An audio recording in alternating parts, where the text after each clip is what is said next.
evening and welcome to yet another episode of the Health and Wellness Show. My name is Chabet Birir, na kama kawaida, this is where we inform you, we empower you, and we inspire you to take full control of your health and live your best life. Now, we have a name for someone who's lost their parent. You become an orphan. We have a name for someone who's lost their spouse. You become a widower or a widow. But we don't have a name for someone who's lost their child. And I believe it's because no parent should ever have to bury their child. And of course, we sympathize with everyone who's lost their loved one. If you've lost your spouse, may you be comforted. If you've lost your parents, may you be comforted. But today we want to talk about child loss and how to navigate the grief that comes with that. And with me on set, I have Alice Kamarenge, who is a mother, and she lost her baby last year to asphyxia. Karibu sana, Alice, and thank you for coming.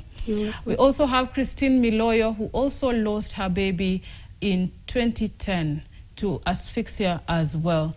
Poleni sana, and thank you for agreeing to come on the show to just shed light on, you know, your experiences and how people can navigate the grief that comes with child loss. Last but not least, we have Peter Nyete, who is a counseling psychologist, and he'll explain to us the process of grief when you lose a child and how do you overcome the grief. Karibu sana, Peter. Thank you. All right. Now, I want us to start with our stories, your experiences. I'll start with you, Alice. How did it happen, and how did you feel after it happened? I remember this day like any other day. It was on October 6th when I got the labor pains and the doctors were on strike. So I came across several hospitals, private, but I had financial struggles. So I had to rush to Pumwani. They denied me. I went to Bagazi, they denied me. I went to Mama Rusi, where they accepted me. They had to do the examinations. So they found that I was dilated 4 centimeters. And my book was written, I had to go for selective CS, but they denied it. They said I can't go for a CS because I'm a diabetic mother and also an amputee. So they had to induce me. So after they induced me, the medication did not work. They used the second induction, which was using the UV. And within 20 to 30 minutes, I had my son. Although during the labor, my sugar went down. I think that's where my son developed the problem. So after that, they had to examine. He was healthy because he was 3.1 kg. From there, I went to my bed, breastfed the baby. He was okay, he slept well. But some moment later, he started grunting, and I called out for doctors. And when they came to check the issue, they could not find the issue. They said the baby was okay. But deep down, I could feel there's something not going on good. The second doctor came and noticed some between the lungs and the stomach. He was breathing in a fast way. So he was taken to a breathing machine where they examined and told me he'll go to the nursery so that he can get further medications. So we went there, but he never, within 2 to 3 hours, my son passed. So it was, I don't know what to say. I felt empty. I felt like that has broken. Christine, how was your experience? Okay, for me, I got pregnant while I was in campus. So it was really frustrating for me and my parents. I was so green. Matters to do with pregnancy, I did not know anything. But for the pregnancy, it was quite smooth. So given that we had financial struggles as a family, it's the Catholic Church KU Catholic community is the one that took over the burden of my hospital bills. So I happened to go to St. Francis Community Hospital. So there, basically, I didn't even know that I'm supposed to be active in terms of the entire pregnancy journey. What I used to do was just going to class and going back to my bed. I wasn't very active. So the labor process was quite heavy for me because I labored for 48 hours and still it was quite difficult. I had to be induced or using both methods, using the IV fluid and also the other one of inserting a tablet. So, and eventually they happened to rupture the membranes. I hadn't eaten for that 48 hours because even I didn't have appetite. I was really, really anxious. So even the birthing process was quite difficult. What I remember is I didn't even have the energy. And given that I was alone in the ward, I didn't have even anyone who will consent for the cesarean section. And you see, given that it's the Catholic Church that had taken over that, so they were like my parents and they were not there. So I just had to push whether I like it or not. So it was really, really difficult. And by the time they happened to force me to push, the heartbeat was really, really reducing. So they normally have a score. So my baby scored poorly because after he was just delivered, he was almost blue. So even oxygen he didn't have. So that's how he was put on oxygen for quite some time. And I remember I gave birth to him on 1st April, which was on a Friday. And given that it was the Easter holiday, I had exams waiting for me on Tuesday. It was really, really difficult. So after I gave birth to the child, I didn't know that a child being on oxygen for such a long time has serious consequences. What I remember, I was just told my mom, I've given birth to a son who's healthy. That's what I thought. He was around 3.6 kgs. And yeah, being on oxygen, my mom rushed. The moment she came, I just remember seeing her crying because the baby was on tubes. He was being fed even via tubes. Even all the time that I was with him at the hospital, he never breastfed. So it was quite a difficult moment for us as a family. I have exams that I'm rushing to do. The guy who made me pregnant has disappeared. So it was really, really difficult, but I still made sure I used to change from the hospital uniform, rush to KU to do my exams, then come back.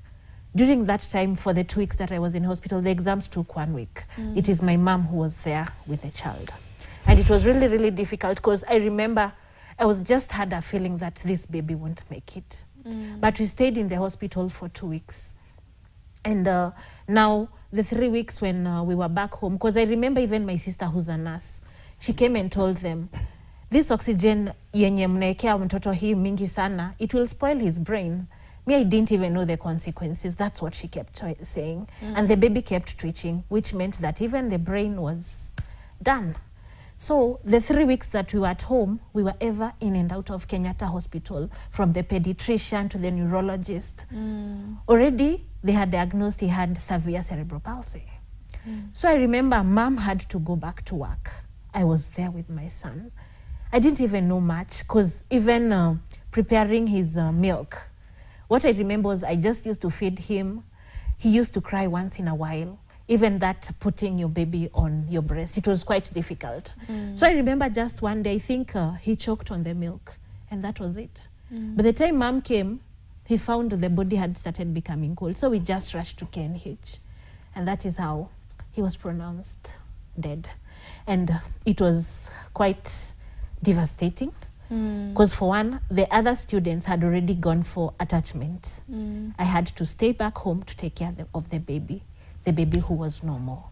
And it was really, really difficult because I remember the guy he was in Nairobi at that time. We were having elections. He had come for the training. He never even came to see us at home, not even at hospital. Through all that period, it was just me and my family. So it was a really, really difficult journey. So my baby left us at 5 weeks. Yeah. Pole sana, Christine and Alice, and thank you for, being courageous and strong enough to talk about it. And we'll talk about now how you were able to navigate that, even until now, how it is. But Peter, please tell us, they say loss is loss. But I don't know what you would say about child loss. Is it different from other losses? Thank you. Yes, as much as they say loss is loss, there are categories of loss. Now, there can be loss of a significant person, what we normally like talking about. Could be loss of property, loss of a body part, and loss of other things which are not tangible, like loss of dignity, loss of confidence. They still fall under this category of loss. But what makes now the loss of a child unique is that it goes against the law of nature. We always expect that parents will outlive the children. But in this case, you see, the child is the one who's died first. So it now creates another complexity, because now it leaves this feeling of emptiness. Yet this parent had already started investing so much. Sometimes people don't even imagine that the mother and the child usually already have a relationship even during pregnancy. Yes. You see, so there's already a relationship even at that juncture. So all these now combined make this loss of a child unique. Okay. So the loss of, every loss is unique. So you can't compare one loss to the other, as you say. Yes. Yes. So tell us, Alice, how did it, how did you go through it just immediately after your baby passed on? You said he was 2 days old. Yeah. What happened after that? After that, I got back home, but I went back to mother-in-law house. But back into my mother-in-law house, they started to reject me. They, when you give birth, you need to rest. They could not do anything for me. So it came, I could go to the room, close myself up, I cry, no one to talk to. I could call my mom. My mom was always there for me from the start, because they never took me to the maternity, the in-law family, but my mother did it.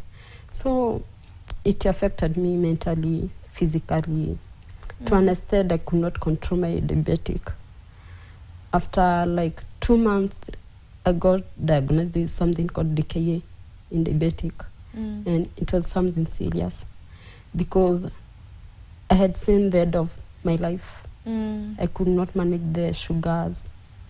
I could not even talk to my daughter. I could not explain to her what happened, because it really pained me. I could hear the pain deep down. The rejection was real. The struggles of carrying the pregnancy for 9 months. I'm diabetic. I'm an amputee. So it was a hard journey. So it really affected me mentally. I could not go to the crowd. I could only isolate myself, avoiding conversations, avoiding, even some of my friends got away because I really avoided them. I could not have any conversation. So even working, I could not work. Okay. Yeah. Pole sana. You've mentioned something very important when it comes to loss. When you went home to the in-laws and they were not handling you as they should have, in terms of rest and also sympathizing and empathizing with your loss. We'll come back to you on that. But Christine, how was it for you as well with family and friends? For me, I can say my family was there for me. But one thing that pained them is after the loss, I became a shell of myself because depression hit hard. I lost all hope in everything. So it was quite a confusing moment because I had high hopes that I would take care of this baby. I would even sacrifice my studies. Probably I would even get married to this guy, but he was nowhere to be seen. So I was mourning the loss of a relationship. I was mourning the loss of my baby. I was even mourning the loss of my self-worth, time in school. And I had lost a lot of things. And it became really, really difficult for me because I remember I have no recollection of how the burial went, because from the time that I lost the baby, I think I was just locking myself in and just crying my heart out. Plus, I became mute. I wasn't even talking. And what I remember is there was a moment I got so suicidal. I remember I overdosed on a lot of meds. It was really, really difficult. And one thing that I can also remember, even doing house chores was really, really difficult for me. I remember I could wash up just a single cup for 1 full hour, because my mind was just traveling really far and wide. And I remember it was quite difficult for my mother, because she was wondering, she had high hopes in me. I was a high performer in campus. So everything was just at a standstill. Even my siblings were still small at that time. My brother couldn't understand where the baby went. So it was quite difficult. My friends, most of them couldn't understand why I used to come to do my exams and just disappear, not talking to anyone. Why suddenly I was so unkempt. So everyone was really, really wondering what's wrong with Christine. And they were asking so many questions, but I didn't have the answers. And also another thing, that at that moment, I really, really feared even hearing the cry of a child. So it was quite difficult, and I didn't want to see any child near me of the age of my baby. So it was quite difficult. Pole sana, Christine, and we are glad you're here. You're a mental health advocate, and you spread awareness about mental health issues. Yes. Thank you so much. And Alice, thank you as well. Now, Peter, you've seen now the scenario of abandonment or neglect for someone who's lost their child. And I see it very often in, our communities. You see, when you lose a child who is less than 1 year old, or even a pregnancy, for example, people around you tend to force you to move on faster. But what should really be the case, Peter? I think people should understand, like I just mentioned, that there was already a relationship between the parents and this unborn child. And that relationship, now that it is not there and the investment into that relationship had already been done, there is already loss. And this person is already feeling the pain of that loss. And it's not a pain that can just be swept away. So it's good for people to understand that, yes, this person still needs support. And they may even require more support than this other person who lost a child who was already maybe mature or older. Because for them, much has been lost, even in terms of the expectations that they had. So it's quite difficult. And for many, we say a part of them is usually now also lost because it has gone with that child who's died. And recovering that part of them that is lost is quite a journey and very difficult. So they need a lot of support. They need a lot of support. And would you say there are stages of grief when it comes to child loss, and what are they? And do they apply to everyone? The stages of grief are normally, first we start with the shock. When the news of the loss gets now to the person, the first thing is to receive it, with a lot of surprise. Sometimes they are bewildered. For many, in fact, it will be like, this is just a dream. They can't imagine such a thing can ever happen. After the shock now comes much of protest. Like somebody trying to imagine, no, this is not it. This is not the truth. Or somebody just tell me this is a joke. Denial, a lot of protesting. I mean, who made this happen? This doctor has mishandled me. So it becomes so much now of protesting, trying to drive some emotion towards the experience. After the protest comes bargaining. So somebody now, the reality seems to have started sinking in, but the person is still in denial. So it's like they start trying to buy time. Maybe they're telling themselves, no, I'm sure these people are just joking. I'm sure I'll get some nice news.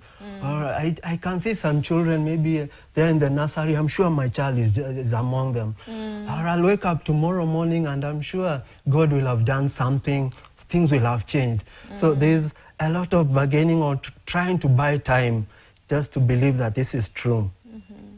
Then when the person now gets to the reality, it now sinks in. Their life suddenly becomes disorganized. This person now, who was outgoing, all over with people, suddenly takes a back seat. Maybe they withdraw. They don't want to engage in anything. Things they used to like doing, they stop engaging in them. Then maybe this person used to be very well groomed and clean. That now takes a back seat. It's like they even neglect themselves. Like Christine was saying, all of a sudden she became ungroomed. Exactly. Yeah, so they neglect themselves because for them nothing else matters and hope has gone. So they don't see even hope in that grooming. Person who used to wake up so early suddenly sleeps the whole day. Because they can't see what they are doing or where they are going. The pain is just too much. So life takes another turn. It's like they get into a new norm which they don't know how to navigate. And this can take quite a while in that stage now of disorganization. It can take 1 month, 6 months, a whole year. Somebody can just be swimming in that stage. Then with time, the person now starts picking up their steps and getting into a stage we call reorganization. So slowly by slowly, they start accepting the reality. And accepting the reality starts now giving them a motivation to just try and take a step forward to continue with life.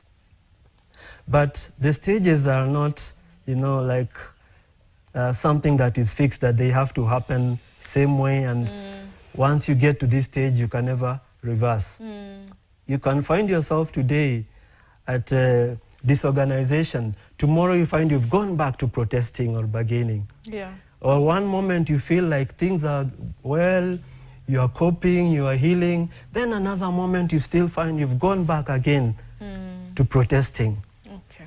Yeah, so it's not something that is not fixed. Linear. It's not linear. So yeah, you have it there from Peter. It's not linear, so you cannot decide to tell someone, so and so healed so fast. How is it that you're not moving on so fast? Thank you so much, Peter. Thank you so much, Alice and Christine.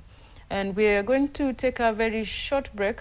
When we come back, we'll talk about the challenges of having to explain to people who expected to see your child. We've talked about family, but what about those friends who saw you pregnant and they don't know what happened in between there? And how do you explain to them that you lost your baby? Thank you so much. Don't go away.